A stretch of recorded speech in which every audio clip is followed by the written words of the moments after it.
Hey, DawgNation, my name is Brandon Adams, and this is DawgNation Daily, the daily podcast for Georgia Bulldogs fans. What a day it was on Saturday. We're going to talk a lot about this over the course of the next few days. I just thought that G-Day was a tremendous advertisement for UGA, and it's not the 93K that you got in 2016, but with the weather being the way that it was, to see as many fans come out as did come out, in a lot of ways, I think that's a greater showing by UGA fans than anything we've seen from G-Day since 2016. Obviously, the huge collection of recruits on hand was very impressive as well. It's going to take us several days to unpack all of this. We'll deal with what happened on the field, around the stadium, and kind of everything in between as the Dogs head towards a summer that could lead to a fall with very big expectations for the Dogs. We'll talk about it all as DawgNation Daily begins right now.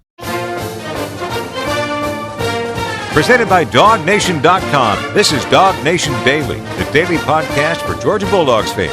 Here's your host, Brandon Adams. There is just something about a Saturday afternoon in Athens, and we obviously love them in the fall. And G-Day, well, it's as close as we get to that during the spring, so we soak it up and lap it up, and we had a great time on Saturday. It was raining for the dog walk when we did our Kroger kickoff, but you know what? We pressed on through, and so many of you did as well. After the game, to hang out with you there at the UGA bookstore, as has become our tradition, that was a ton of fun, and then everything in between. It was just I thought, a really good day for the program. Maybe not everything you wanted to see on the field, and we'll get to that. Some things you're probably really glad to see, and we'll get to that. But overall, it was almost like a festival, right? Almost like a celebration of what Georgia football is and what our expectations of this upcoming season are.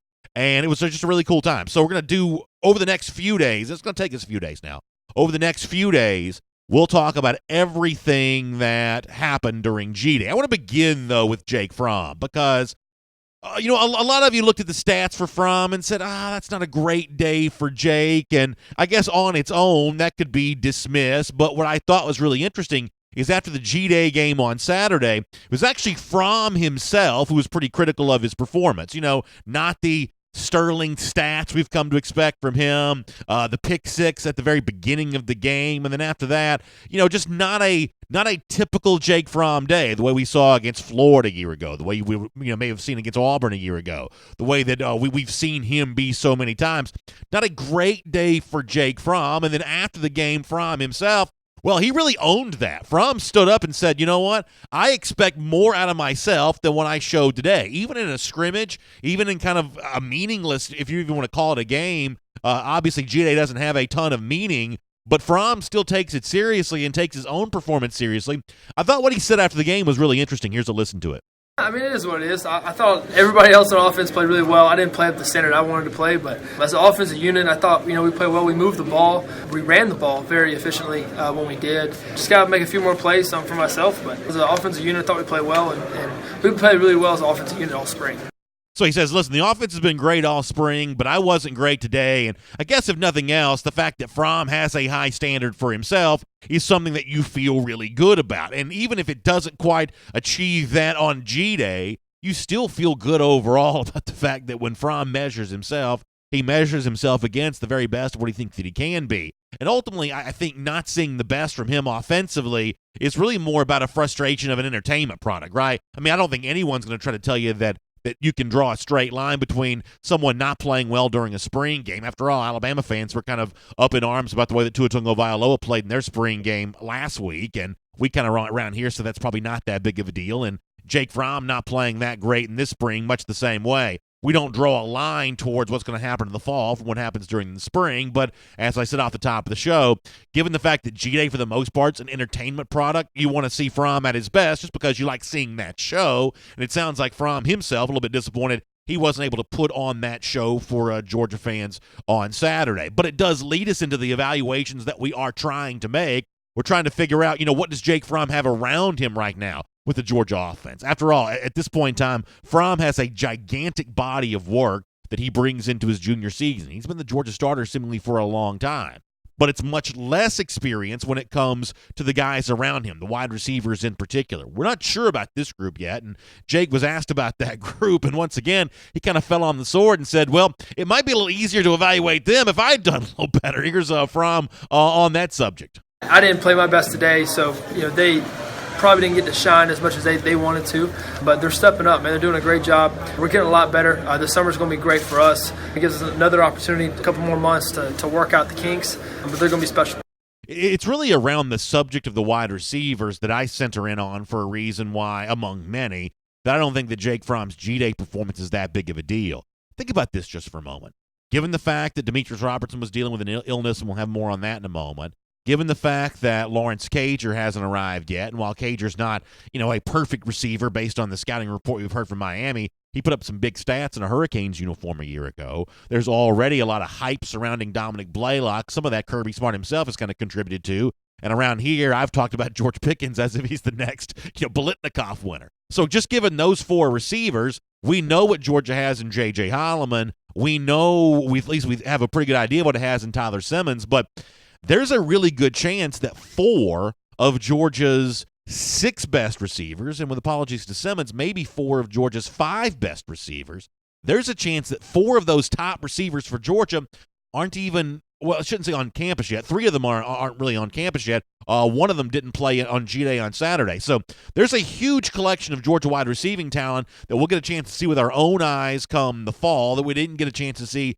at G-Day on Saturday. And it sounds like Robertson's been a big part of that mix before the illness went down. We just didn't get to see that with our own eyes. But one way or another, a lot of that incoming receiving talent I think is the kind of thing that Jake Fromm's going to lean on this fall, and he doesn't have that for G-Day. Now, I'm not going to put the finger of blame for a kind of a less than stellar offensive performance on the wide receivers that he did have. Some of those guys had really good games. Y'all know I like Trey Blunt. I'm looking forward to seeing him try to fight and work his way up the competition. He had a pretty good game on Saturday, so there are plenty of receivers who did some good things. But when you think about what Georgia's going to become fall, a lot of the receivers that Fromm will be throwing to then, well, those were guys that weren't available to him on G-Day or just simply not on campus yet. So keep that in mind.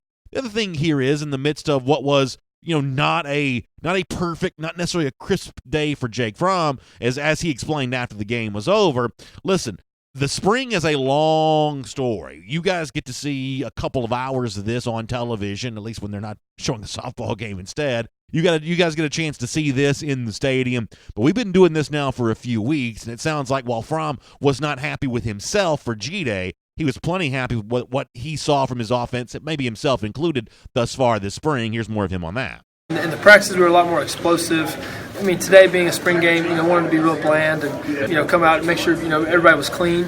But as far as the offense, this spring I thought we've been pretty explosive and making some big plays. Today we kind of did, but not as much as the potential we definitely could.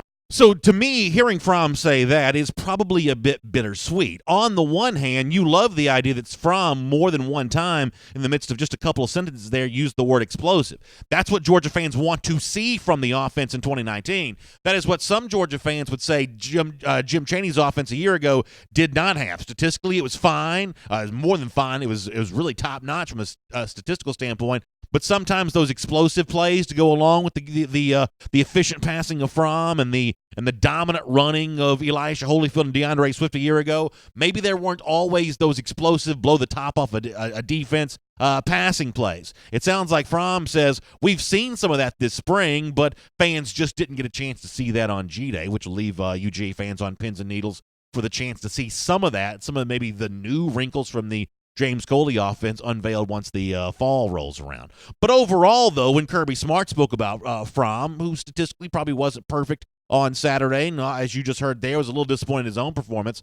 When Kirby spoke about Fromm after G-Day was over, his evaluation of the way that Fromm has grown this year is not so much the stats you may have seen from a spring game or the way that he fits into an offense that Georgia fans hope can be as explosive as Fromm just saw it as. What Kirby says is, there's another way in which he sees Jake Fromm growing, and he tossed a compliment his way in that regard. Here's what Kirby said after the game. I think leadership was the biggest thing he took a step forward in assessing his personality on the receivers, on the O-line, not being timid to step up and say things to guys when things need to be said. And not that he's ever been afraid to do it, but I think he's asserted himself more.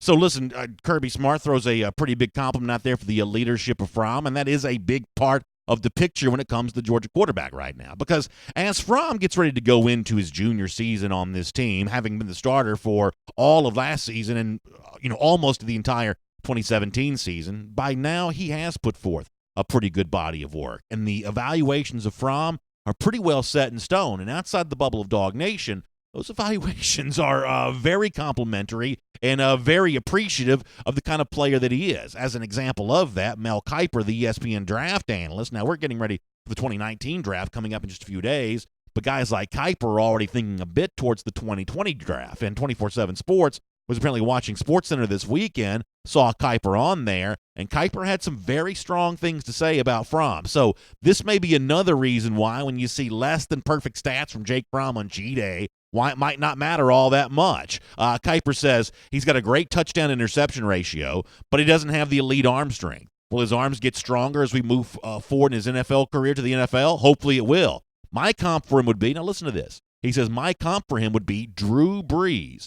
Drew Brees' arm got stronger once he got to the NFL with the Chargers and the Saints. Jake Fromm will probably go a little higher than that. He means a first-round pick. Actually, he says that he'll be a first-round pick. But the arm strength is the only issue that could prevent him from going a little higher than maybe his press clippings indicate. So Kiper says, hey, with the arm strength, maybe he's not a top 10 pick, maybe he's not a top 15 pick, but it sounds like Kiper thinks that he's definitely a first-round pick. So keep that in mind. A lot of Georgia fans didn't see necessarily what they wanted to see from Fromm on Saturday, but when experts like Mel Kiper look in on Jake Fromm, they see maybe the next Drew Brees. And that ought to be plenty good to get Georgia's offense to where it needs to go in 2019.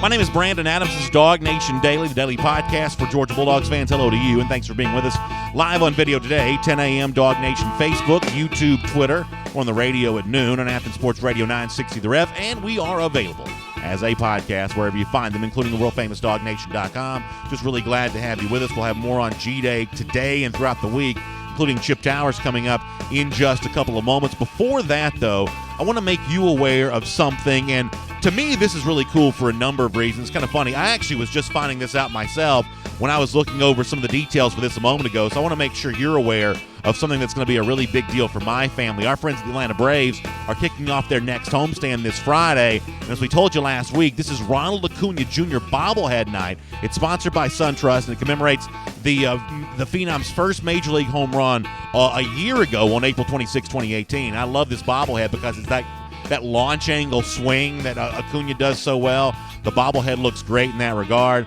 The first 15,000 fans inside the gates of SunTrust will have a chance to get one of those bobbleheads, so you're going to want to make sure you show up early for that. But listen to this. This is a big deal for my family because my son's a huge NASCAR fan. Friday night's also going to be NASCAR night at SunTrust Park.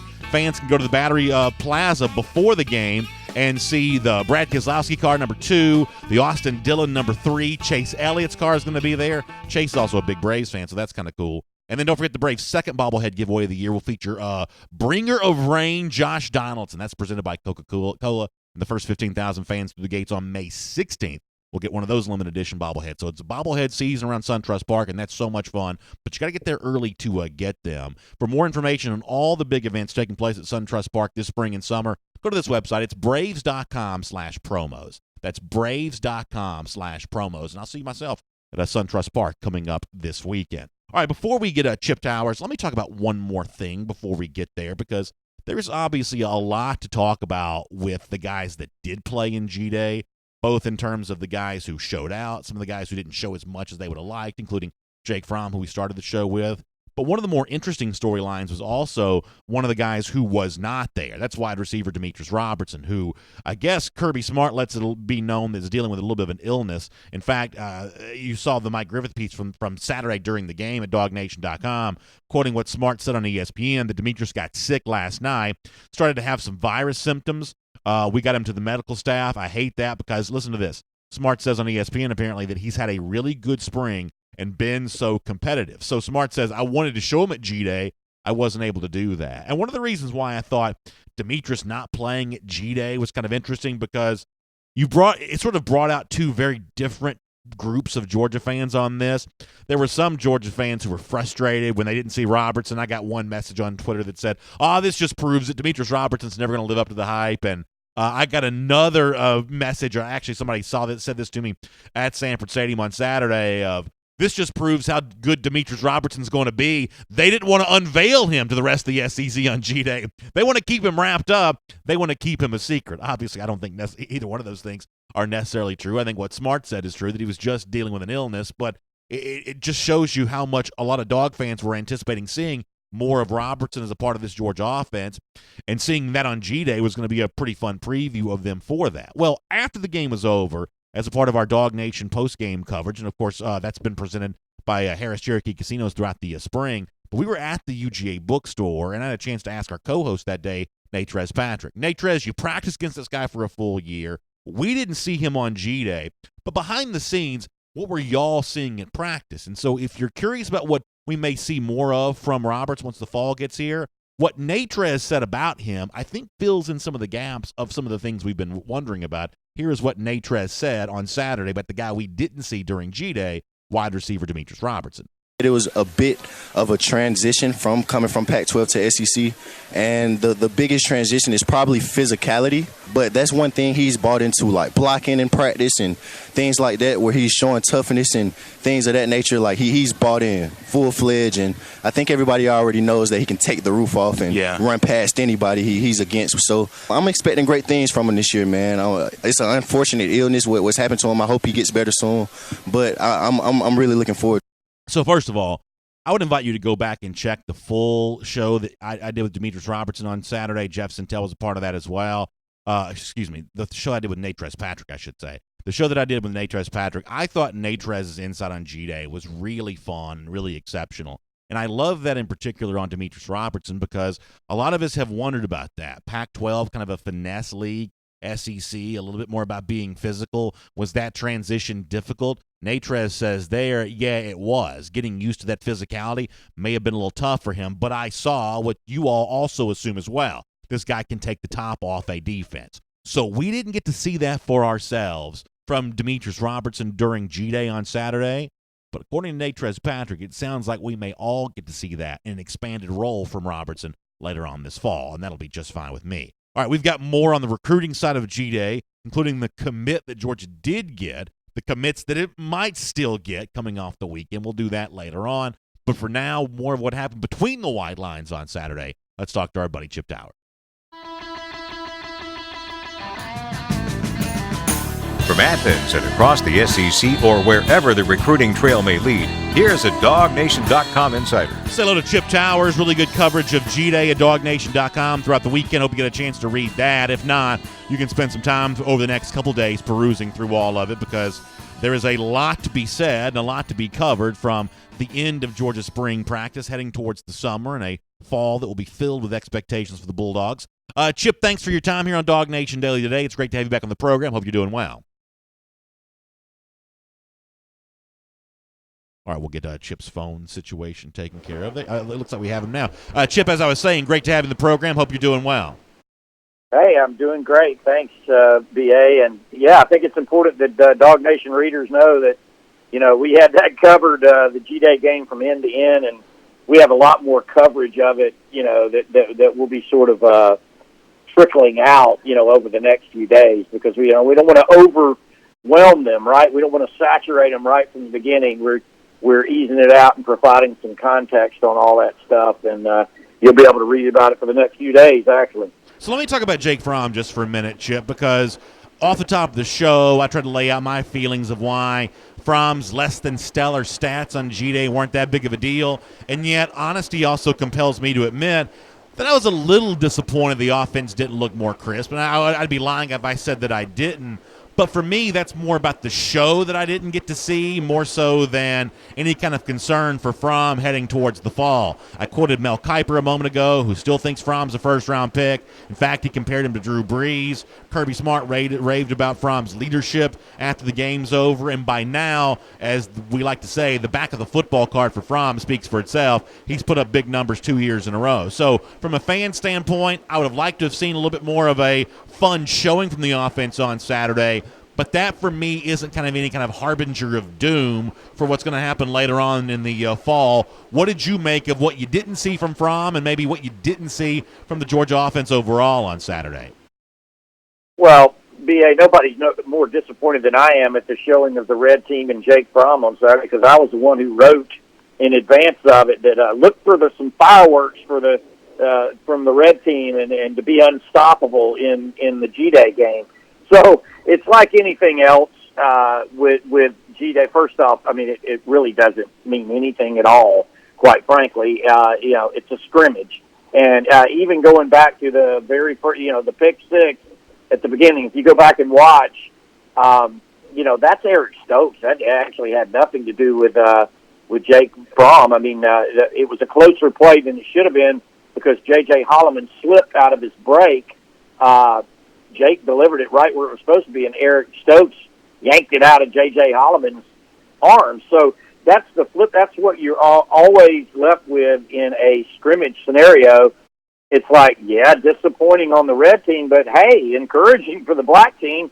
Their agenda for the day, their objective of the day was to create havoc plays, and that was a havoc play right out of the box, right? So, you just really can't. And the other side of the whole thing overall is that, I thought Georgia's defense, red team, black team, first player, 44th player, performed encouragingly, I thought overall, because that's a little bit of a concern for me, at least, going into the fall, is what that defense is going to look like once it reaches top-line competition. And I thought they played pretty well against, again, at the end of the day, which a top-line competition, Georgia's offense. So it was encouraging overall, and I don't think anybody should read anything into the performance of Jake Fromm or the red team overall. Good video, Nakobe Dean, if you're watching on our video show right now, getting a chance to see the freshman linebacker going through some workouts. And I want to talk to you, Chip, about Eric Stokes some more in a moment, because I think you make a really good point about him. Let me also just to follow up on the Fromm thing, another thing that I mentioned before you joined us is that if you look at the wide receiver situation for Georgia, I feel pretty confident saying that 4 of Georgia's top 6 receivers may not have been playing on Saturday. The 3 that are coming in, Robertson, who was sick, there's an argument to be made that maybe 4 of Georgia's top 5 receivers this upcoming season. So with all due respect to the guys who did play, it's just a fact there's a prodigious level of talent that Georgia has at that receiver position that either is not on campus yet or apparently too sick to play.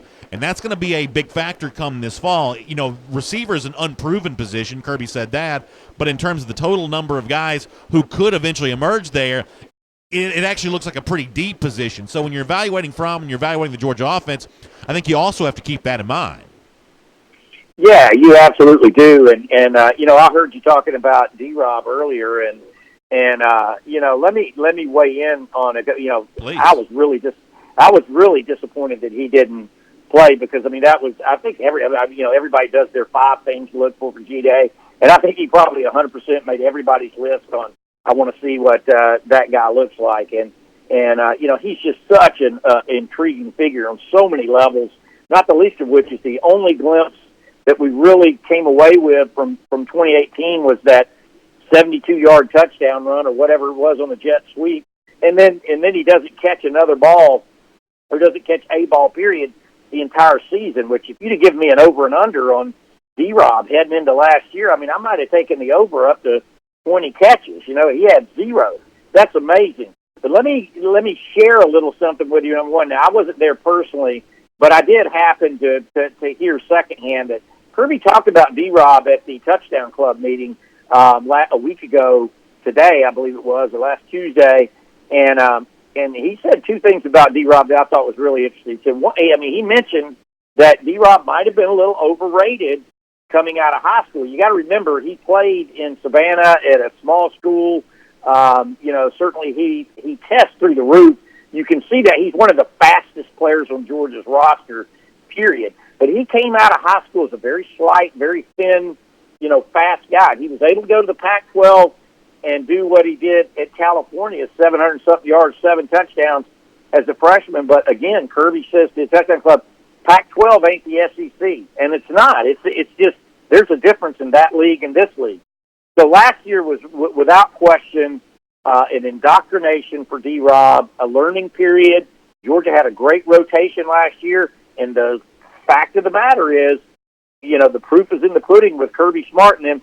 It doesn't matter what your reputation is. You're not getting on the field if you're not one of the best. And D-Rob was not one of the best 6 or 7 last year in Georgia's wide receiver corps. He traveled to every game, but he just didn't play regularly, and his role ended up being kind of a jet sweep guy. But what happens on jet sweeps? You're not having to block anybody, and you're not having to make any decisions. You're going one direction, and you're doing one thing. D-Rob, my understanding, has come miles since that. He's made great progress, and that's why Kirby was disappointed. You were disappointed.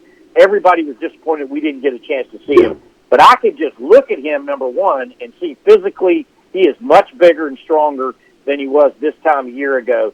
Secondly, he just from being in it every day, he has to have come a long way. And I think you talk about, we know J.J. Holloman's part of the rotation.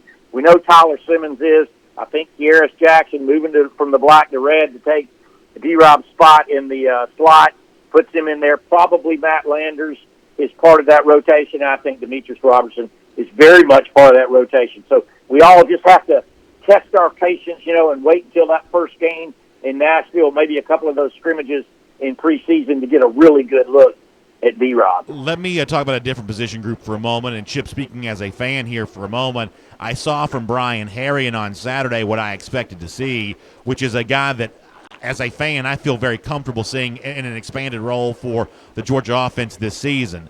I don't see any reason why Harrion couldn't be the version of what Elijah Holyfield was for Georgia in 2018, a guy who waited his turn and made good on his opportunity.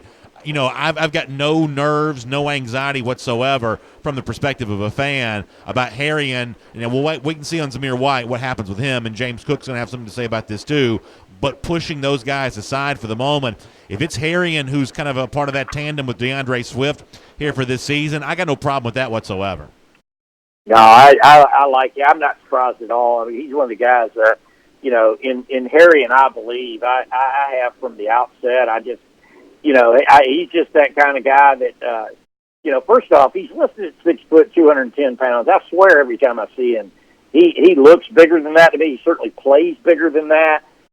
Great run he had for a touchdown there, which against the number one defense, where it's stiff arm against a future NFL safety, and J.R. Reed gets him around the edge and to the pylon.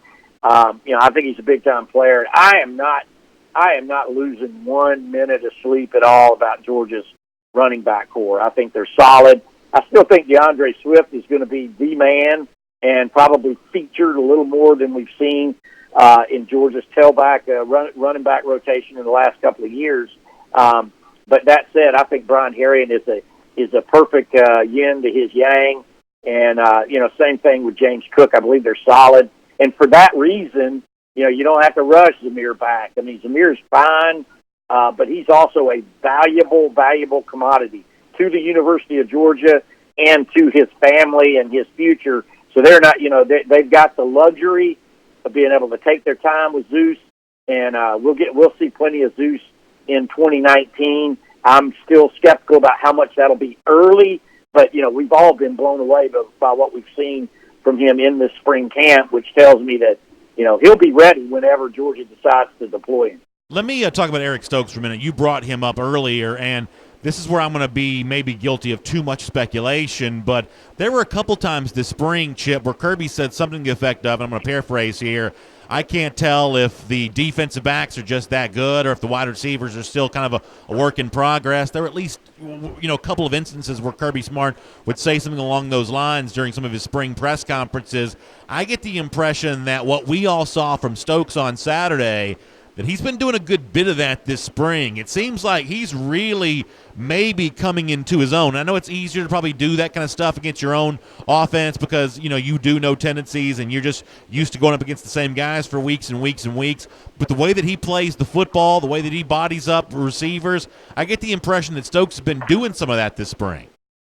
Yeah, he has. This is a guy you can definitely tell that's gotten the message on the Havoc play. I mean, that first play, I've watched it several times now to see it, and that's a play that Eric Stokes probably doesn't make a year ago. It certainly doesn't make 2 years ago when he was redshirted. But, here's the thing about Eric Stokes. I mean, 6'1", 185, pure sprinter. I mean, this guy comes out of Eastside High in Covington as one of the fastest players, fastest athletes in the state of Georgia, period. So for him, it was all about just learning football. I mean, he was very sporadic as a football player, even at Eastside High. I mean, they kind of had to talk him in to coming out there, and a lot of the time, at Eastside High. He was just lining up at receiver and running deep, and throwing it up there because he could outrun everybody. But what we've learned is, that he does have the resident skills it takes to play cornerback. And that play itself on J.J. Holloman, just showed he was really beaten on the play. J.J. Holloman had it, but he went in there. That ball was just as much his right as it was J.J. Holloman's, and he took it away, and he took it as a pick six.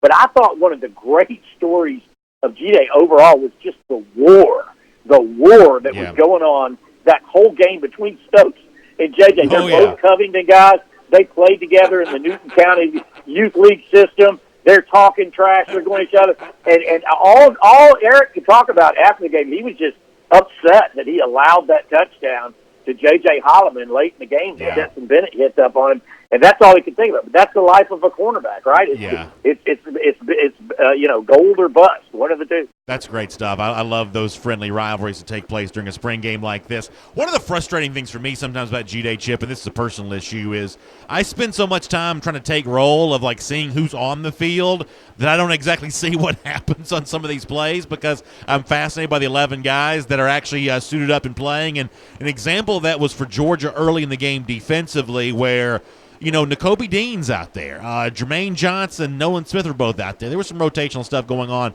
as well. But the very beginning of this game, these newcomers, two of them fresh out of high school, true freshmen, they were very much a part of this black team defense, which was, at least by tradition, thought to be the number one defense. I thought that was among the most interesting storylines here, that those whispers that we've heard about Nolan Smith, maybe they were validated by his presence, a part of that defense at the beginning of this game. And I have been very skeptical of a true freshman like Dean, even one as talented as him, being a big part of this inside linebacking core because of how difficult that is for a young guy. But he's out there a bunch too. Looks like these freshmen may be a big part of this story, right? Yeah, no, I think they will. There's no question. I mean, N'Kobe Dean played a lot. I didn't count how many plays he was in there, but he was in there a lot. Sometimes with the number one. No, he's with the number two, I think. No, he was with the number one defense most of the time when he's out there. I apologize. He was with the black team. He ends up with 5 tackles, I think it was, on the day, and was on the field a lot. I was actually able to watch him a little bit more, but like you were talking about, that's the frustrating thing about G-Day. I mean, there's 22 players on the field at any one time, and you're trying to take in as much as you can, especially kind of the dynamic that you have with Kirby's practice nowadays. You just don't get to see a lot of 11-on-11. So I've got the game DVR'd and over the course of the next few weeks, you better be ready to fast forward through some softball. Oh yeah, you got to. No, believe me, they're going to replay this thing, and I've got it set to record that thing because I want to see as much as I possibly can of all these plays. Because there were guys. I mean, I watched a couple of times. I found myself sort of watching Jamari Sawyer at right tackle. Yeah. This is a guy that's going to be a real important a player on the offensive line as the putty guy. Nolan Smith. I could see him out there a lot of times, but as is typical of a outside linebacker role, it's kind of, well, you either made a sack or you didn't make a sack. I saw him get burned a little bit one time on, he's coming after the quarterback thinking that the tight end is in pass protection, and the tight end slipped out there. I can't remember if it was Warner or John Fitzpatrick, but the tight end ended up making the catch. There's a lot of things like that you're just unable to take in a kind of a quick 60-minute affair. So let me finish up with this, and I apologize for keeping you long, but I did want to squeeze in one more thing before we got there. So you were there on Saturday. You know how miserable the weather was. And, Chip, here's my kind of hot take on the attendance. I think getting what Georgia calls 50-plus thousand, it was every bit of 40, 45. They didn't exaggerate that total too much in my mind based on kind of what my eyewitness account was from seeing around the stadium. Getting that many people on a day in which at the beginning of the game the weather was miserable. It was cold. It was raining pretty hard at one point in time. I think that's the most impressive G-Day showing since the 93K in 2016. Bigger crowds the 2 years prior to this, but I think getting that many people on a bad weather day, in some respects, is actually kind of, as amazing as everything but the 93K day to me. I thought it was a really good showing by Georgia fans because there were a lot of excuses either to not come at all or once you get there, stay in the car or, find, a local Athens establishment and watch it on TV. There were a lot of excuses not to come inside, and a lot of Georgia fans still did. I actually thought that was a pretty impressive showing by the fans. Yeah, it definitely was, and look, I experienced it firsthand. I mean, my wife and son were going to go, and when I got ready to leave the head of the stadium, a few hours beforehand, they said, "No, I don't think we are." And it was literally raining at that moment, and we had the ponchos out and everything ready for them to go. But there's I don't think I'm going to do this. So that, yes, no question, that was impressive. The number of people who decided to go out. And I thought Kirby, his most transparent, honest moment in the entire press conference that he had post-game was he was talking about, as they were coming into the dog walk, which was very well attended, at that moment it was coming down in sheets and the wind was humming. It was, straight flag winds. And so I guess it was in the 40s at that time. It probably, I don't know what the wind chill was at that moment, but it was low 40s at best. And he said, I thought to myself, would I come? Probably not. But, a lot of people did. And it's kind of, Kirby, he has really had a profound effect on spring games in the SEC ever since that 93K initiative when he did. It's become a competitive thing in the league now, And, so there was, Alabama gets to proudly carry the torch, this year. They had 62 for their spring game, air quotes, allegedly. Who knows how these count these things, but that was a very good representation. And at the end of the day, it kind of cleared out. It ended up being kind of a decent day. The field held up really well. It was, it wasn't, there wasn't much of slipping and falling, and it was a very competitive game, which at the end of the day is what Kirby is hoping for. So all in all, a big win, definitely a positive day for the University of Georgia. Yeah, that's exactly right, Chip, and I loved your coverage at DawgNation.com. I'll look forward to reading a bunch from you in the days to come, and we'll hopefully have you back here on DawgNation Daily again very soon as well. All right, see you. Let's take a look around the rest of the league. This is SEC Through. Yeah, it's kind of funny. Chip's son is older than both my two kids, so Chip says, his wife and his son, they were going to come, and it's raining, so they decide not to. When you're like a teenager or whatever, at least close to a teenager, sometimes sitting out in the rain doesn't sound like that good of a thing to do. But my son's still pretty young. My daughter's very young, and once you tell them they're coming to a Georgia game, there is no saying, okay, now we're not doing that. So I got my son dressed totally in black, my daughter dressed completely in red. They've decided they're going to square off in a blood feud in this red versus black thing, and no matter how much it's raining, no matter how much that wind is swirling, my poor wife, she's going to be dragging that stadium with my kids because this is a big day out for them. So they end up having a good time. They were part of the throng that did a pretty good job of filling up Sanford Stadium. And credit goes to Georgia for, they probably pad the number a little bit. 50 seems slightly higher than what I saw in the building, but they didn't pad it by much. I saw the photos from Bryant-Denny Stadium for Alabama spring game. They didn't get 62,000. I've joked about this before. Alabama has a habit of wanting to pencil whip the competition sometimes. They just sort of write in national championships out of thin air, kind of write in attendance totals out of thin air. That's an example of that. But Georgia, to its credit, has a very plausible attendance number, and also none of that goofball stuff that Florida does either. So I felt very happy about that. Something else that I'm really happy about is we started this a couple of days ago, and I want you to be aware of the fact that this continues all week. I'm talking about the first ever week of giving from our friends at the UGA Alumni Association. So if you're one of these people, part of DawgNation, you're proud of UGA, it's time to show the world just how loud the dogs can bark. Georgia Giving Week is taking place right now. It's a chance to really make a big difference for the future of the University of Georgia. It's going to create a next generation opportunity for the current students and just make the university bigger and bolder and just something more worth being proud of than ever before. The support that the Alumni Association has shown of this university in the past has been unparalleled, and it's about to go to a whole nother level. And for this week, when you make your contribution as a part of the first ever Giving Week for the UGA Alumni Association, there's also a pretty big incentive here. I want to make sure you find out about this. You get a Georgia Pennant Magnet, which sounds like a really cool thing. You also get a 20% discount from the UGA bookstore. I was at the UGA bookstore on Saturday. There are lots of items I wouldn't mind getting, and a 20% 20% discount would go a long way towards making a lot of those a lot more attainable. So earn that incentive, the Georgia Pennant Magnet, the 20% discount by the UGA bookstore, by making your contribution this week as a part of Giving Week for the UGA Alumni Association. Let me give you the website to go to here. It's givingweek.uga.edu. That's givingweek.uga.edu. Please check out that website. Support the university. Lay the groundwork for more great things from this institution the years, decade, and dare we say centuries to come. All right, a couple of SEC through stories I want to get to here. Let me start with this, and I'm not going to make too much light of this. I like to have fun with this from time to time, but a medical procedure is a serious deal. So Nick Saban is going to have a hip replacement surgery, and he's kind of joked about this, saying that the biggest problem for him is that he's not going to be able to play golf for a while. We're obviously in kind of a dead time when it comes to practices and things like that. He's going to be laid up with a recovery for most of this.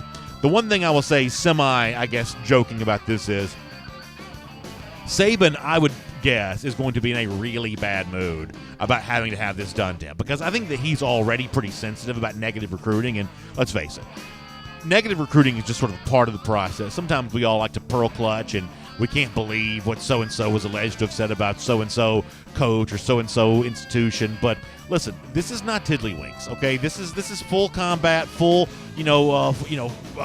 struggle recruiting, and that means there's going to be some bad things said about people from time to time. Saban's age is fair game in that regard. And this is the kind of thing that some people are going to use against him a little bit. Saban's already sensitive about that kind of stuff, I think, anyway. So you better believe when he comes out of this hip surgery recovery, my guess is he's going to be in a bad mood, looking to show that he's still spry and ready to go here. But those battles will continue as Saban tries to lay those hints that he still plans on coaching Alabama for a long time to come, and I guess we'll see how all of that plays out. Another story involving a now former coach, my former Georgia coach, Miami coach Mark Richt, the guy we all around here at DawgNation obviously know really well, has been hired as an analyst. I believe this is a studio analyst for the ACC network.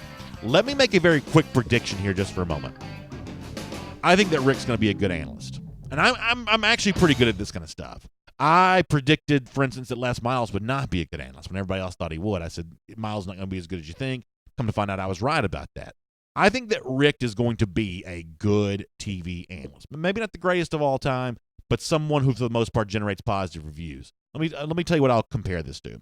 We don't talk about politics here on DawgNation Daily, but you know how, like, when there's a candidate for president and that candidate loses, that candidate got the hook. We're wrapping up the show. No, we're not wrapping up the show yet. But you know how, like, there's a candidate, that candidate loses, and they're kind of like sometimes sort of stiff and too serious on the campaign trail. But then after they lose the campaign, they go on the Tonight Show and they're like really, really relaxed and really, really funny. Without the burden of having to be a coach, I think that Richt is going to be a pretty cool guy. I think he's going to come across as the kind of guy you wouldn't mind hanging around with. And I think, I'm not going to tell you he's going to be throwing out a bunch of hot takes and things like that. I'm not saying that.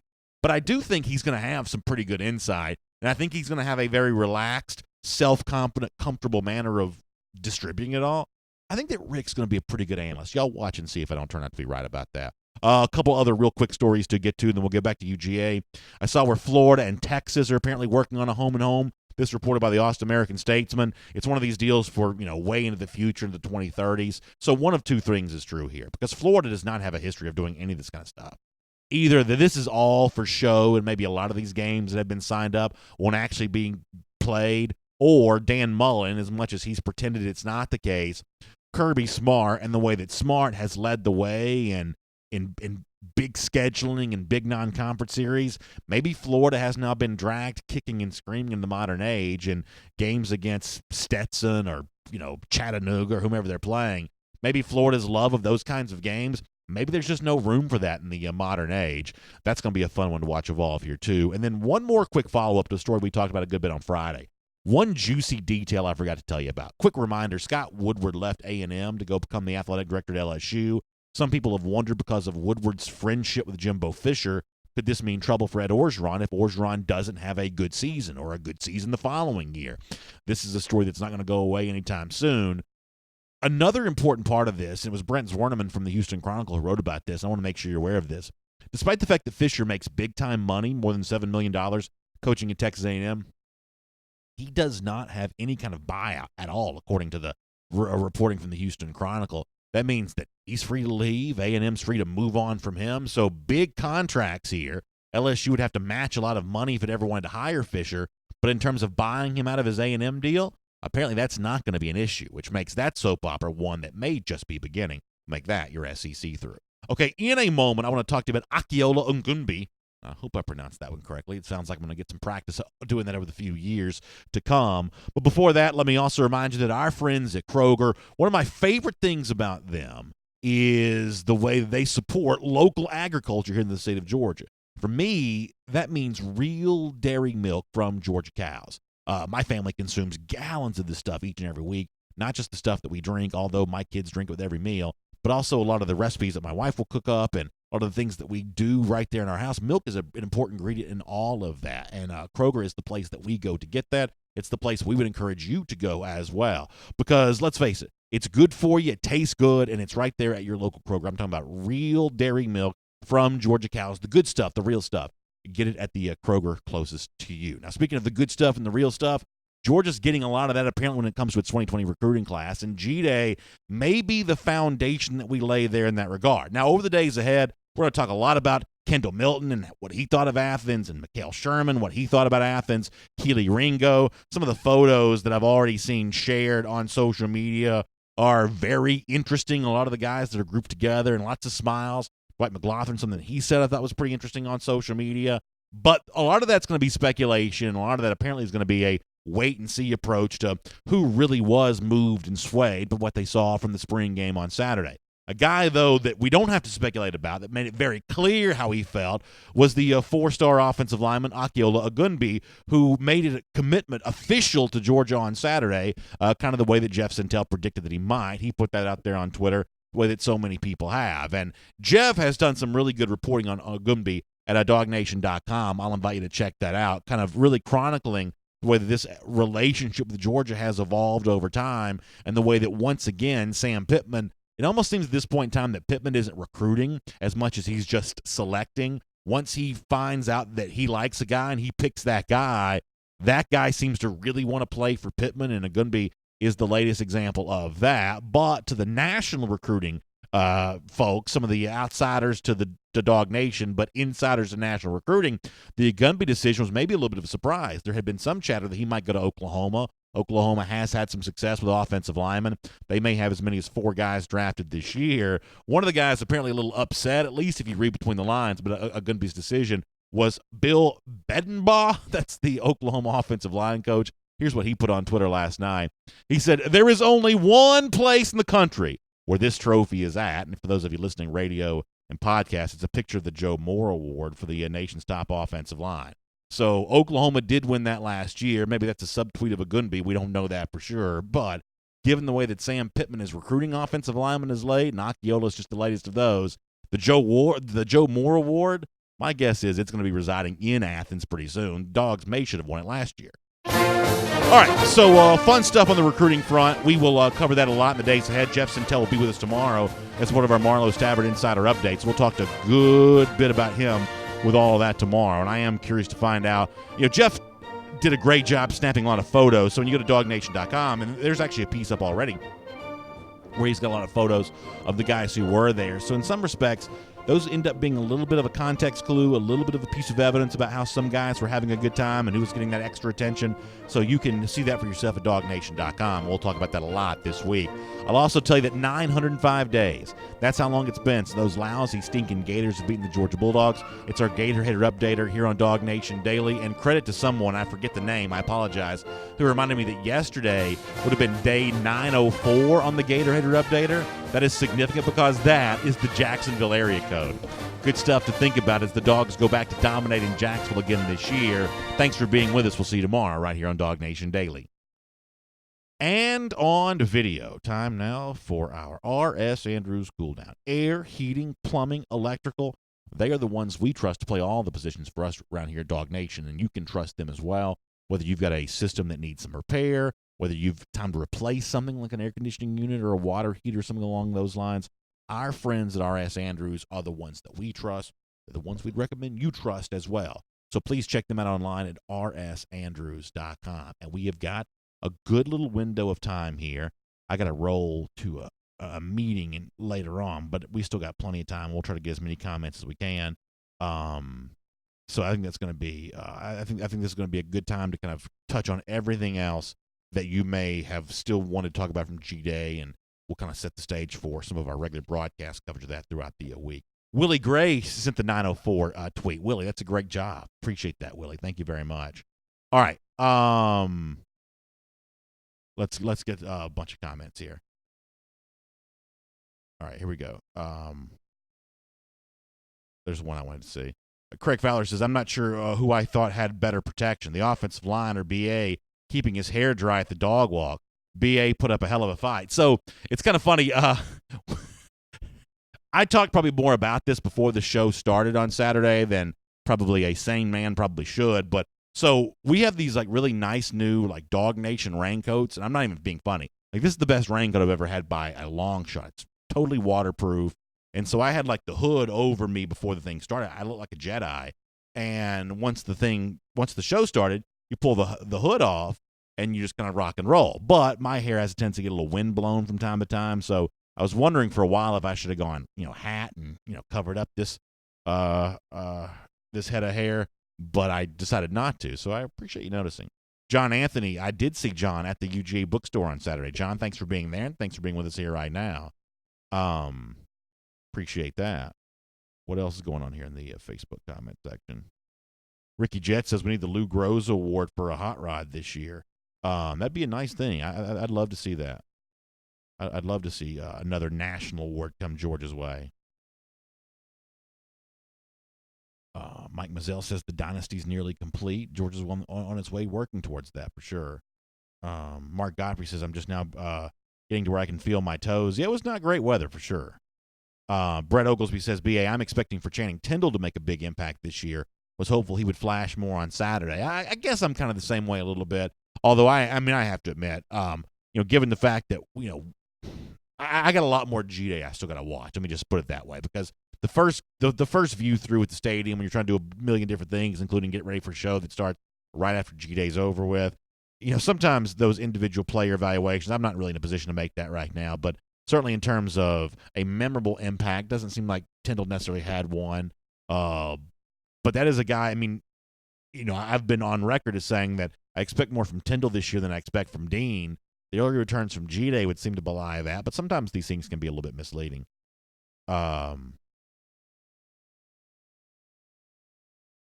Caldwell-Sperlin says, give Pittman the money, all the money. Yeah, I don't think that Akiola Gunby is by any means the only big offensive line win that Georgia's in the mix of having. Broderick Jones, who's already a commit, although I don't think he was at G-Day on Saturday. Jeff said that was not going to be a big deal if that was indeed the case.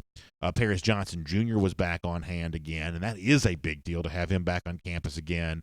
Tate Ratledge, who a lot of Georgia fans have high hopes for, maybe being a part of this class. It looks like Georgia's going to have a chance to win with a lot of major offensive linemen, and that's a fun thing to think about. Let me go over to YouTube and see what the YouTube folks have going on today. And anything else from G-Day you want to talk about, we kind of can. It's hard to, to have some sense of narrative. It's sort of hard to just cram everything that went on in there.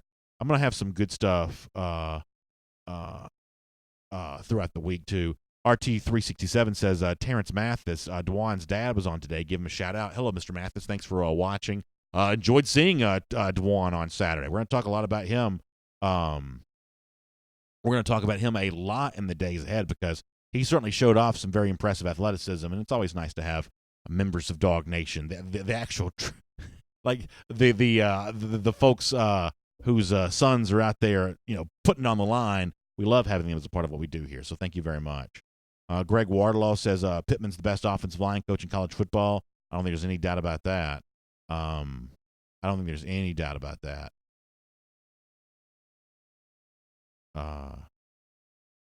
What else is going on here on the YouTube comment section? Pro King 123 says Tate Ratledge next up. Listen, there's a lot of folks who hope he's getting that way. There's a lot of folks who hope he's heading that direction. Mel Gilbert says, how about a shout out for the Diamond Dogs? I did think it was a very impressive showing. Georgia gets the sweep against Missouri, right? Wins Thursday, Friday, and Saturday. I was telling Connor this on Saturday while we were in Athens. That's actually a better performance than you might realize because Missouri had been playing pretty well, and I was actually fairly concerned that playing the 20-inning game against Clemson might take a little something out of Georgia, especially with the early start to this series. Typically, these SEC series start on Friday because the SEC network telecast. Georgia started against Missouri on a Thursday. But they got the big performance from Hancock on Thursday, got enough offense to sustain him, and then rode that momentum through the weekend. Now, this is also, you got to remember, coming off of an SEC series loss to Tennessee the week before, which would have been considered, I think, a pretty big upset. So this was a chance to, not be reeling necessarily, but certainly having your momentum upended kind of for the first time this season, and Georgia bounced back in a big way. Missouri isn't the best team that Georgia's beaten this year, but the way in which Georgia handled Missouri coming off what had been a little bit of a trying few days, I think that speaks really well of Scott Strickland's team. I think this team is in good shape right now. I was very impressed. We may actually bring on somebody to talk a little baseball tomorrow for a couple of minutes. I'm glad to hear this. Pine Saw Lemon Scent says, love Nate Patrick on Saturday. I thought Nate was terrific. I had a really good time with Nate on the show. Scott Harris says, I got here late, so I probably missed it, but between the softball and ESPN personality referee fun show, the SEC network made a mess. And Scott, I haven't gone back and watched the telecast yet, but I've heard a lot of criticism about that telecast. Now, I really like the main group of announcers. McElroy don't have much of an opinion on one way or another, but Tom Hart, I think, is a great play-by-play guy. Matt Stinchcomb, in addition to being a DGD, is a really good broadcaster. Maria Taylor's obviously as good as it gets when it comes to, a great personality down there on the sideline. That's a really good trio right there of broadcasters. So this is a broadcast team that I really like. And I think that, they always do on the different shows that, different telecasts they're a part of. I think they all three always do a really good job. However, if it is indeed going to be one of these deals when you go back and watch this game, this is a bunch of, Marty Smith and people like that, doing a clown show as a pretend referee, I'm going to be really disappointed. I can understand why Georgia fans will be really disappointed about that too. I completely get that. Now, I also get the SEC Network's part of this, which is they've got to try to come up with a telecast that everybody wants to watch, not just Georgia fans. But the truth is, these spring games are mostly watched by two groups of people. The fans of the school that's playing, that team is playing, and people who just are flipping channels and they see a football game and they decide to watch it.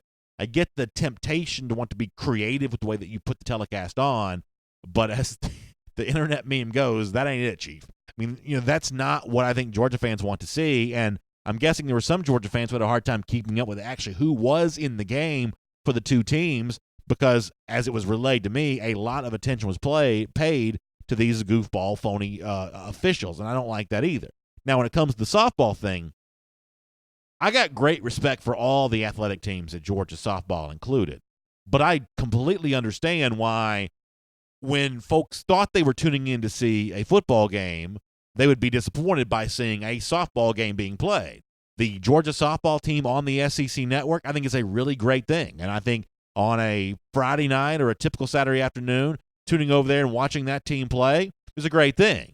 What a lot of Georgia fans are not going to want is softball when they were told they were getting football. That's just a little bit of a bait and switch there at that point in time. And in the modern times, to think that we're going to be befuddled by these broadcast windows is a little irritating. And, obviously folks could tune over to the SEC network alternate, but not every cable provider has that. Some people don't have that. And the Watch ESPN app is also available as well. But listen, not everybody is as technically savvy as, some of you younger folks to be able to tune in and do that. People were promised the Georgia G-Day game on SEC Network, regular TV at 2 p.m., and they didn't get it, and I understand their frustration on that. I do. RT367 says, I enjoyed the part of the game telecast where Kirby was walking us through the plays. Yeah, I heard about that, and the reviews I've gotten on that have been pretty good. I'm going to go back and watch the game hopefully today. But that's an example of a broadcast experiment that adds value, right? Hearing Kirby speak adds value. Hearing, Marty Smith talk as a pretend referee, I think takes something off the table. And I would agree with that. Crow King 123 mentioning Lewis Singh. Yeah, boy, seen as another one of these guys that seems like he's going to have a chance to be on the field, which is really exciting. Chime Dog says all the telecast stuff is disrespectful to the fans. It's certainly disrespectful to the folks who are most tuning in. I mean, the largest part of the pie of people tuning in at 2 p.m. on Saturday are to watch football, Georgia G-Day, and a telecast devoted to that football. Now, to producers who want to be thought of as cutting edge and cool, that may seem like a little bit of a boring telecast. You know, people don't like the idea of the cookie cutter deal. But for the main constituency watching, that's what they want. DawgNation Daily is a little bit the same way, in that if I came on here today with some really fun, creative thing of, hey, we're going to have a pie eating contest between blah, blah, blah, and blah, blah, blah. I'm trying to be funny. I'm trying to be entertaining. Most of you would look at me and say, BA, can we just talk about G-Day? like, can we not try to reinvent the wheel? Can we just talk about Can we actually have a pie eating contest, though? See, I knew Connor would like that. Connor Riley joins us. I knew he would like that. But, the majority of the people aren't going to reward you for your creativity. They don't want creative. They want the same G-Day telecast they've seen for the last 50 years. They want an update on who's in the game, and they want an update on what's going on there. Groon D says BA on the ESPN ticker highlighted in yellow.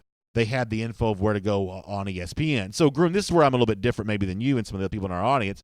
I'm actually pretty sympathetic to the people who, I know this makes me sound like 1,000 years old, but like I'm not good with like the Watch ESPN app and stuff like that. I have gotten to where I can watch the Georgia baseball games on there now on the ESPN Network Plus, but I'm not one of these guys that has, Apple TV and Roku and stuff like that. Some of you do, and it's good that you do. Maybe one day you can teach me. But, this thing of like I'm going to throw up the Watch ESPN app on my big screen and my smart TV. There are a lot of people that don't have that, me included. And there are a lot of cable providers that don't have SEC Network alternate. So that's the deal. Devin Glenn's laughing at me for using the "that ain't hit chief" meme. I do believe I used it correctly. I used that correctly, right? And I even kind of slipped it in kind of incognito. Matt Rukavina says Brian Harrigan should have scored 100 on his stat sheet. Picked up blitzes and everything else. Yeah, I would say he probably did pretty well. Keith Volt says ESPN scheduling sucks. Our spring game is not scheduled to be shown again, even though there are dozens of the other spring games scheduled to be replayed several times. So I'm going to tell you right now, there's no way that's true. Now, I don't really know how a lot of that kind of stuff works, because a lot of times that like in the middle of the night stuff is dependent on how the game before that ended.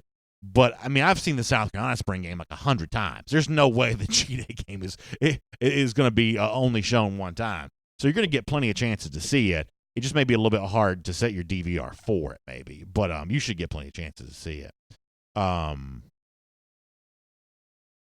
Mike Bennett says the game wasn't even on the alternate. I can't speak to that one way or another. I didn't see it. James Bryant says the softball thing happened a few years ago on ESPN with a truck race. Some dirt track race was on ESPN and a dog game was supposed to be on. So many people called in complaining the announcers had to address it, saying ESPN was contractually obligated to show the race to the end. And I guess that is like the TV contract, basically boilerplate. There was a game in the NFL like a million years ago before I was born. It was called the Heidi game, where they left a game early to go show a movie called Heidi. And ever since then, the game's been called the Heidi game because a team came back and won. I want to say the team that came back and won was the Raiders. Some of y'all can probably correct me on my Heidi game history. But ever since then, it's been standard operating procedure that once you start a game, you finish that game. I guess I'm going to talk about both sides of my mouth here, because on the one hand, I'm not that technologically savvy. On the other hand, I'm a little bit surprised in 2019 this is still an issue. It just sort of feels like we ought to be able to just sort of speak into the air, show Georgia G-Day game, and it ought to feel like we ought to be able to watch exactly what we want to. But I guess in some respects, TV is still kind of restrained just a bit. And now what Lee Shiver-Busman also brings up, and I know this was an issue that some people faced. So eventually the softball game goes into a weather delay, and they still don't put the G-Day game on TV. Now that, for some people, had to have been the last straw. And I completely get that. I do completely get that. Keith Fold says, BA, check the schedule. I did. So, yeah, this is more details than some of y'all want. I record SEC Now, that show that comes on. I like to just have it in my DVR so I can just kind of catch up on it and watch it. I think those guys do a pretty good, and gals do a pretty good job with that show. But like 80% of the time that it says it records SEC Now, when you turn it on there to watch it, it's not SEC Now. It's like the last 5 minutes or last hour's worth of a softball game between two teams I don't care to see. So part of the issue with the SEC network sometimes is just given the fact they do a lot of live programming. Once that's over, they're just trying to fill gaps what they have left. My guess is you'll see the G-Day game on plenty. It may be just an issue of finding a time when it's actually going to be on so you can record the whole thing. I feel like we're talking a lot more about TV than this we is are. a big deal for people. Let's talk about it. Then we were there. This was a very big deal for people. people. We were both there. We both have insight and analysis that maybe some of these people weren't even, or again, who were able to watch the game. This was a very big deal for people. So, all right, go ahead, Mr. Analyst, and analyze. Well, no, what were your big takeaways, if any, from G-Day? No, I didn't have a ton of takeaways. How about spring practice as a whole? Then let's it was one of 15 practices. Let's open it up to the whole. So, I thought Nolan Smith, Nakobe Dean, Jermaine Johnson, all being on the field with the black team defense at the beginning of the game, to me was very significant. And it was a fun thing to see. There was even that one play, like second or third play of the game, where Johnson and Smith switched sides. So you got a chance to see Nolan going against Isaiah Wilson on one play, and then he goes over and goes to work on Andrew Thomas the next play. I thought that was really significant. There is definitely a lot of momentum towards those young guys, Johnson, the junior college transfer, and the two incoming freshmen, Dean and Smith. There is definitely a lot of momentum towards those guys being, I think, potentially a big part of this defense. Now, as one of our commenters mentioned before, what does that mean for Channing Tindall? I don't know. Quay Walker's a guy we still don't always hear a ton about one way or another. But while I can't evaluate them right now, I can evaluate plenty on Dean and saying he's a part of this thing. Yeah, I'm quite frankly a little surprised given how much we've seen Dean. We obviously, it was a huge recruiting win for Georgia when they got him. But I think I speak for both of us when I don't think we expected to see this much of him this early, just given how well he's played. And, he's not the biggest linebacker in the world, but man, he moves, and based on the limited sample size we've seen, he's a really, really good football player. And I know some people have said, he's the next Roquan Smith, and that's not a fair comparison at all. But he's farther along as a football player as a freshman than Roquan Smith was at this same point. I think there's a very good chance that is true. I think there's a very good chance that's true, and that in itself is pretty interesting. Shout out to me, another takeaway from G-Day, shout out to me for lowering expectations for 9,000 commitments on Friday. Shout out to me for doing that. The under hit, just barely, but the under send your thank you notes care of DawgNation to 100 DawgNation Plaza. So shout out to me for kind of slowing some of that talk down. Mm-hmm. You about to say something? What? No, I'm just reading comments. But you're about to say something about the recruiting situation. What are you about to say? I still think this is a big weekend, and if Georgia lands Keely Ringo, if it lands Marshawn Lloyd, Mikael Sherman, if it lands, Kendall Milton, this is going to be a weekend we look back on. We might not say it at that point in time, but this will be a big reason why those guys end up coming. And in all seriousness, I do agree with that. And one of the things you'll see from a lot of the photos that Jeff took and a lot of the photos these guys have out on social media, including Jalen Kemper had some good pictures on his some of his accounts. You see lots of smiles and lots of faces. Now, visits always go well. I don't want to read too much into some of these smiles, but you see a lot of that, and I think that there is a good chance this was the foundation laying. That's an important part of this. You can't get those, signatures on those dotted lines without doing some of this kind of stuff, but probably a little less fireworks than some people wanted, but that doesn't mean that it wasn't a very good day for UGA recruiting. And it certainly seems like they were very well entertained while being there. Sharon Baker with a comment I agree with, commenting about Eric Stokes. A lot of people have put high expectations on Stokes given how he played at the end of last season, and every time we've seen him on the field, in a scrimmage or game type environment, he just gets better and better every time. He's a great athlete, just given by his raw athletic numbers. But Kirby said in his press conference on Saturday, he was someone who hadn't played a whole lot of football, and he's pretty clearly, picking that up and getting better and better. And, he was a late addition to that 2017 Georgia class. If memory serves me correctly, you were not too thrilled with Georgia's 2017, the actual day of signing day haul, but he might. No. The class overall. You were very happy with. I didn't understand why they signed 47 defensive backs. I was a little confused by but, that. I mean, Stokes was one of those defensive backs, and he looks like, he maybe. No, I don't know if anyone had a better spring than Stokes did. Yeah, I think that he looks really good, and I told this story on the post-game show on Saturday that when we had DawgNation Appreciation 2 years ago, Davin Bellamy told a really funny story about how he and Sony Michel almost got into a fight one day during practice. This is Bellamy's recounting of this. Because the offense was going to run a screen play. They're going to throw it to Michelle. Now, Sony says, we haven't run a screenplay in however many years, and Davin Bellamy's going to step up and basically play the play on a play that Georgia hasn't run. And Sony basically accused Davin of using some inside information to his advantage, and they kind of joked about that. It was all a really funny thing. I was thinking about that a little bit watching Stokes on Saturday because I can't tell. One of three things is true. Either Stokes has become a true lockdown cornerback, either the Georgia wide receivers right now are well behind the secondary overall, or the Georgia defense has an advantage watching the same offense practice day after day after day, and you can't unknow things that you know, and so they went out there on Saturday and just played the plays. One of those three things is true. There is at least a portion of this which is that Eric Stokes has just become a really good defensive back.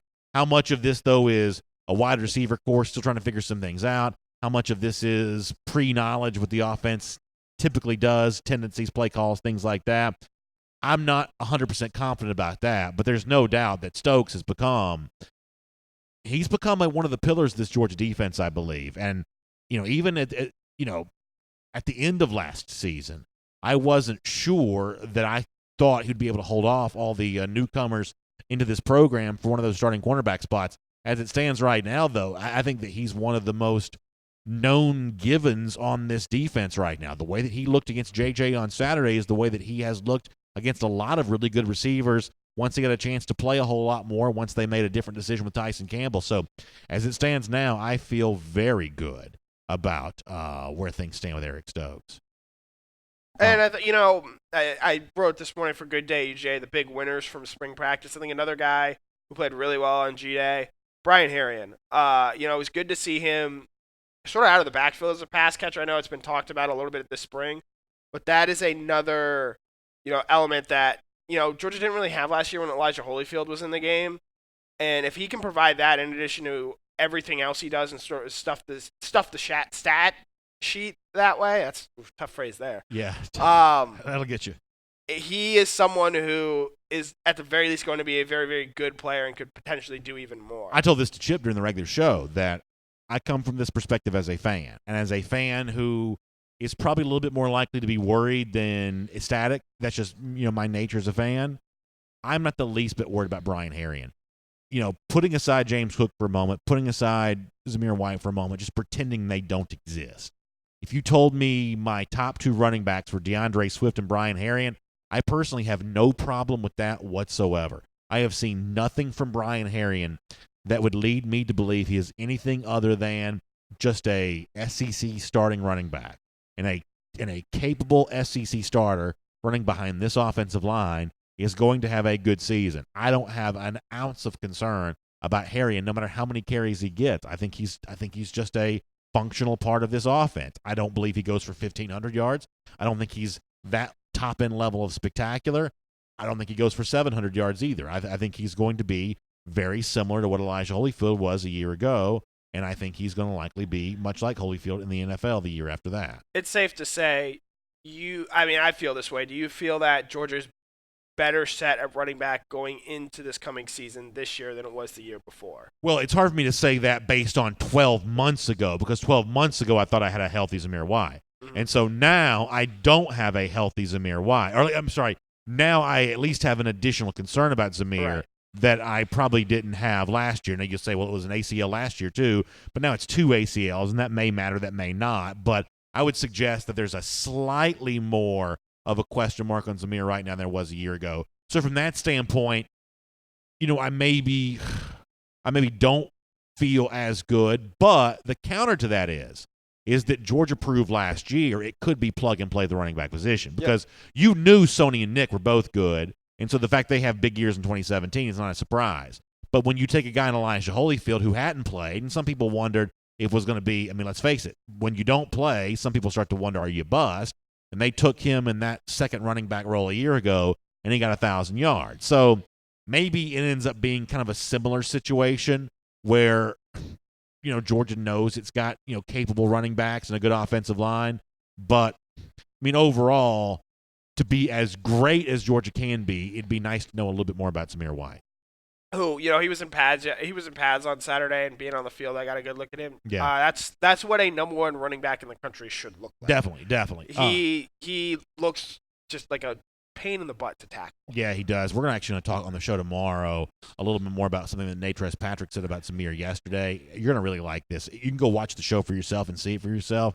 But for the audience who missed that, and for the most part, these shows, have a lot of new people that hear them compared to who heard it on Saturday. We're going to play that. That's going to be really fun tomorrow.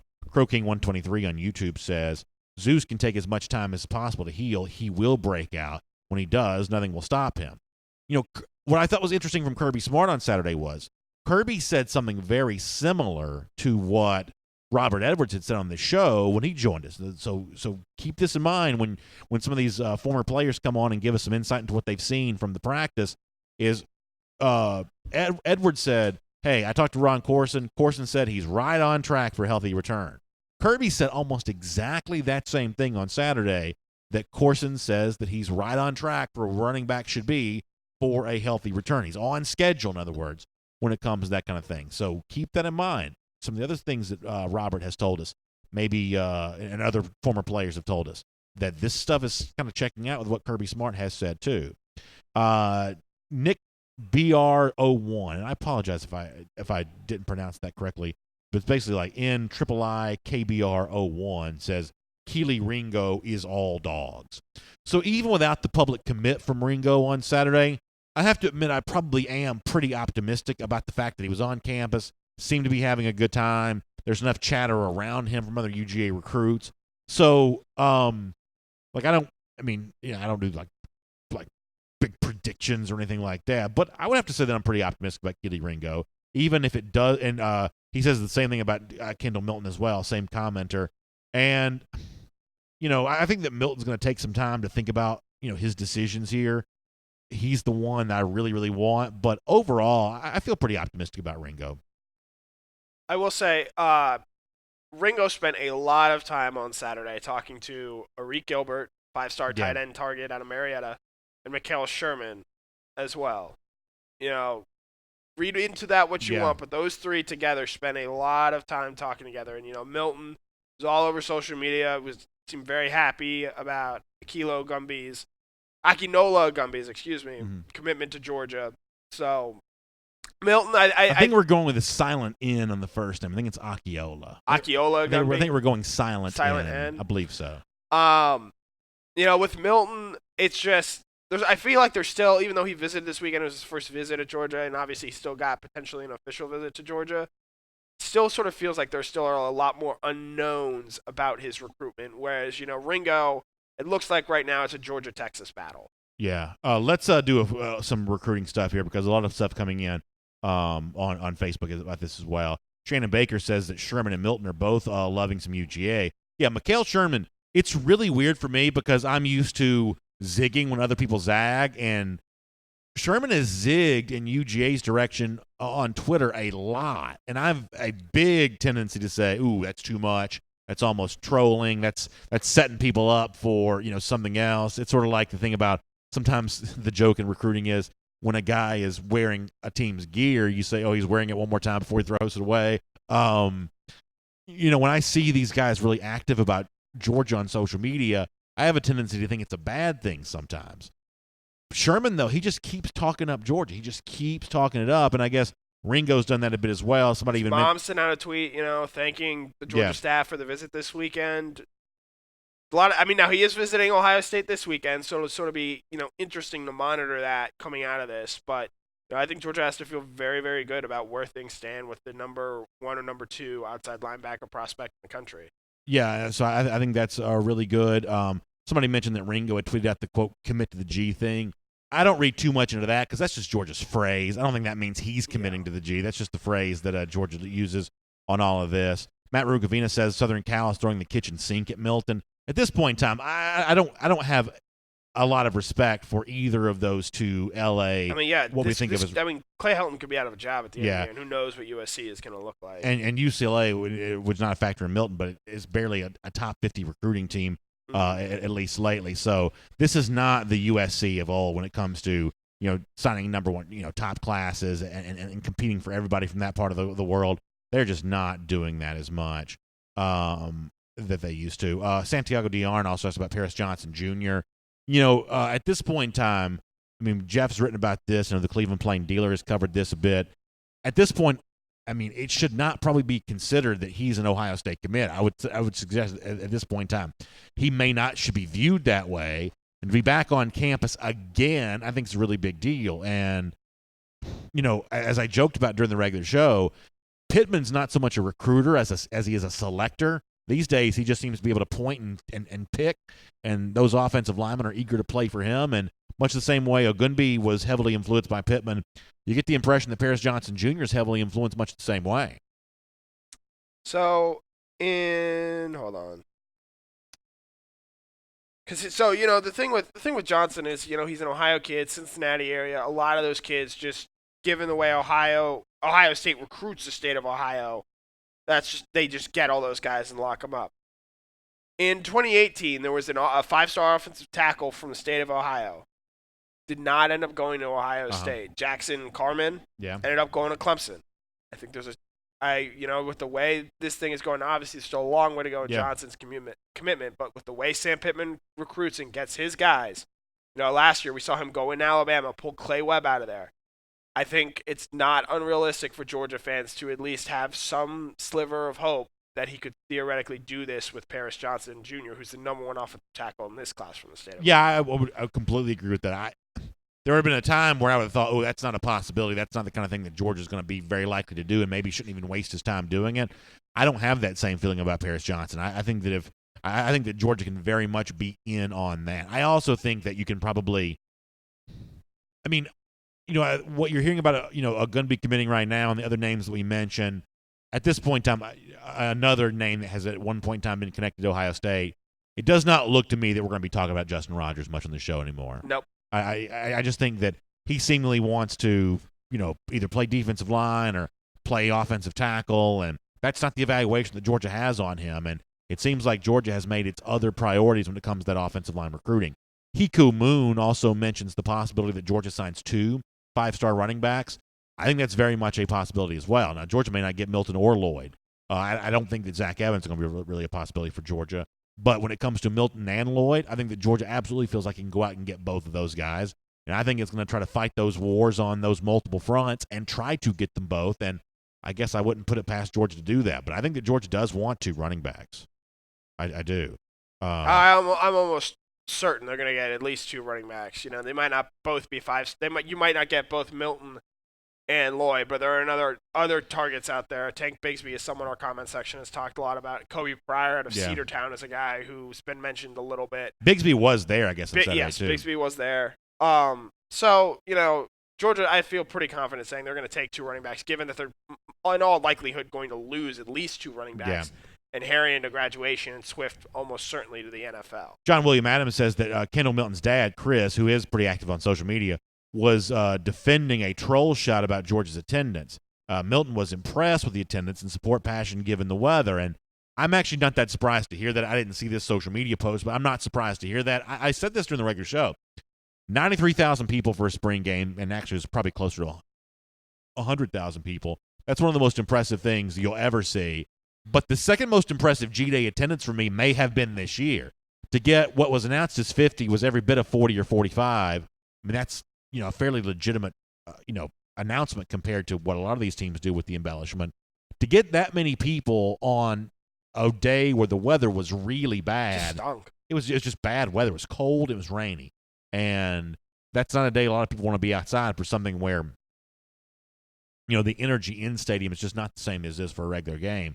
I thought it was the second most impressive G-Day crowd I've ever seen.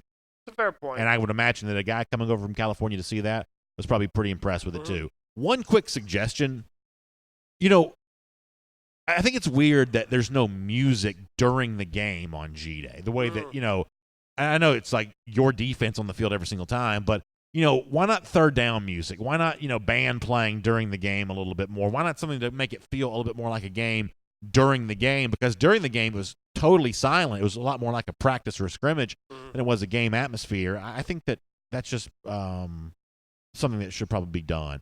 Crow King back on YouTube, and after this we've got to get ready to go because I've got to go to a meeting. He says he thinks that Bigsby's going to get a look if we lose out on Marshawn. That may very well be the case. Scott Pete also mentions it was the day before Easter. That makes the crowd impressive too, and I think that's true as well. Devin Glenn says it is a practice, BA, but you can make it feel more like a game. I don't think anything's hurt from trying to do that. It sounds like Pine Saw Lemon Scent agrees with me as well. Devin Glenn says players got to be focused. What do you think happens during the fall Saturdays? A lot of these stadiums crank up the music so loud you can hear it from outer space. So you got to be practiced up for that.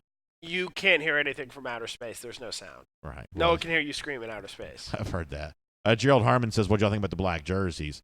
I thought it was funny. Each of the two teams had its own hype video. I thought it was funny that the black team had no images of the black jersey to show for its hype video. They come out wearing the black. To me, I don't know why I laughed at that, but I did. So I liked them. This is one of those things I've kind of softened my stance on the years. I am, historically speaking, kind of an old guy. I like traditional classic uniforms. For me, that means red at home, white on the road. The black jerseys do look good.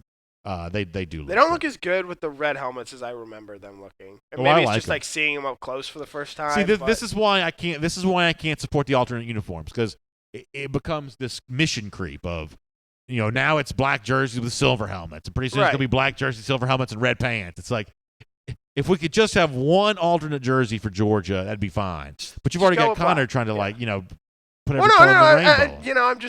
It didn't look as good as I remembered it looking. That's all I'm saying. And by the way, I don't think we're ever going to see these in a non-spring game environment, George, which is A-okay. But it is so weird though. It is weird. It's so weird. Funny to me because of how weird it is. And I'm sure, comment section, just, don't tease it. Just, say, this is the protocol. We're not going to wear them in games. We're going to wear red jerseys at home or white jerseys on the road, and that'll be that. But it was cool to see them on Saturday. I've gotten to be where I'm, like many of you, I'm just kind of excited when they come out because it's so rare. All right, we are going to go for now, and really good stuff. We'll have a lot more. There we go. We'll have a lot more on G-Day throughout the week here at DawgNation.com, including here on DawgNation Daily as well. The recruiting part of it, the on-the-field kind of stuff. We'll unpack all the other quarterbacks, and it's going to take us a while to get through all of this, but we'll do our part to get there, and we'll look forward to seeing you then. Of course, huge thanks to R.S. Andrews for bringing the R.S. Andrews School down to you. Air, heating, plumbing, electric. They'll do it all for you, and they support us here for the R.S. Andrews School Down. We think it's a good idea to support them. So please check out rsandrews.com. Tell Dari and the gang we said hello. We'll see you back here tomorrow for the R.S. Andrews Cool Down later on and Dog Nation Daily Live starting at 10 a.m. Have a great day, everybody.